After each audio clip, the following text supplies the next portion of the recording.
নমস্কার বন্ধুরা, আমি অরিন্দম চলে আসলাম আজকে এই মুহূর্তে বিরাট বড় একটা 2014 সালে প্রাইমারি টেট নিয়ে। এবার কিন্তু বাতিল হতে চলেছে 59,000 2014 সালে রিক্রুটমেন্ট 42,000 এবং 15,500 এদের চাকরি কিন্তু বাতিল হতে চলেছে। হুঁশিয়ার করে দিল বিচারপতি রাজশেখর মান্থা। ওএমআর যদি না পাওয়া যায় সবার চাকরি বাতিল করে দেবো, পুরো প্যানেল ধরে পুরো বাতিল করে দেবো, হুঁশিয়ারি দিয়ে দিল। সিবিআইকে কড়া নির্দেশ দিয়ে দিল রাজশেখর মান্থা। বিচারপতি গাঙ্গুলি চলে গেছেন কিন্তু মান্থাকে রেখে গেছে। চলুন শুনে নিই আজকের গুরুত্বপূর্ণ আপডেট।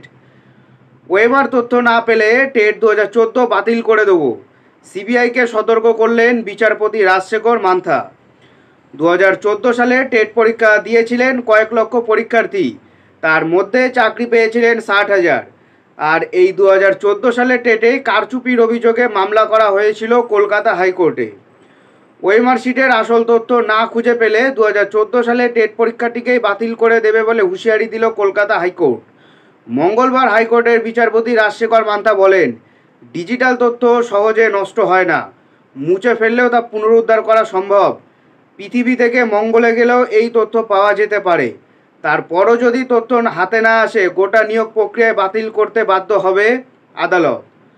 উল্লেখ্য, 2014 সালে টেটে পরীক্ষা নিয়েছিল কয়েক লক্ষ পরীক্ষার্থী, তার মধ্যে চাকরি পেয়েছিলেন 60,000। আর এই 2014 সালে টেটেই কারচুপির অভিযোগে মামলা করা হয়েছিল কলকাতা হাইকোর্টে।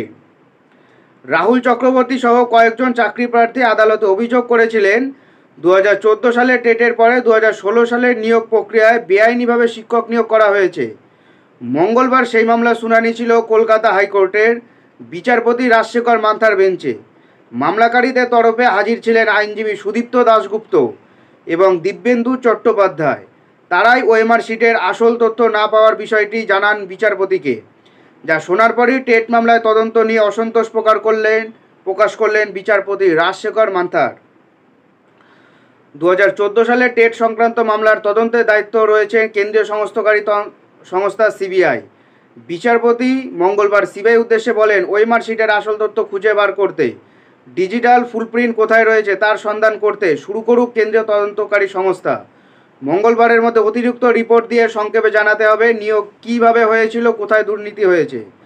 2014 সালে টেট দুর্নীতি তদন্ত শুরু হলে আদালতকে প্রাথমিক শিক্ষা পর্ষদ জানিয়েছিলেন ওএমআর শিটের আসল নথি হার্ড কপি নষ্ট করা হয়েছে, বদলে ডিজিটাইজ ডাটা হিসেবে ওইসব তথ্য সংরক্ষণ করা হয়েছে। মঙ্গলবার বিচারপতি রাজশেখর মান্থা তার পর্যবেক্ষণে সে কথা উল্লেখ করেছেন। বিচারপতি বলেন, পর্ষদের দাবি সহ সব ওএমআর শিট ডিজিটাইজ ডাটা হিসেবে সংরক্ষণ করা হয়েছে। 2019 সালে হেমন্ত চক্রবর্তী নামে এক পরীক্ষার্থীকে ওএমআর শিটের প্রতিলিপি দেওয়া হয়, অর্থাৎ ডিজিটাল ফুটপ্রিন্ট থাকার কথা।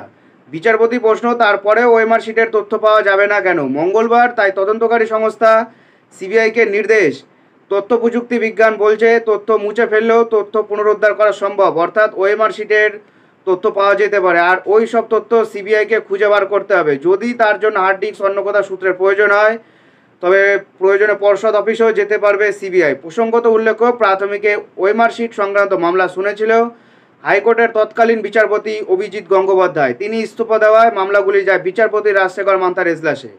মঙ্গলবার বিচারপতি মান্থাকে সিবিআই জানিয়েছিল তদন্তে যারা জানতে পেরেছে 304 জনকে বেআইনিভাবে নিয়োগ করা হয়েছে। এ সংক্রান্ত চার্জশিট, অতিরিক্ত চার্জশিট ফাইল করা হলেও চূড়ান্ত চার্জশিট এখনও পর্যন্ত জমা দেওয়া হয়নি, যার জবাবে বিচারপতি জানান এই মামলার সিবিআই অনেক রিপোর্ট এজলাসে আসেনি, তাই হাইকোর্টের রেজিস্ট্রার জেনারেলকে ওই রিপোর্ট এজলাসকে পাঠানোর ব্যবস্থা করতে বলেন বিচারপতি। আগামী মঙ্গলবার এই মামলার পরবর্তী শুনানি, অর্থাৎ নেক্সট উইকে।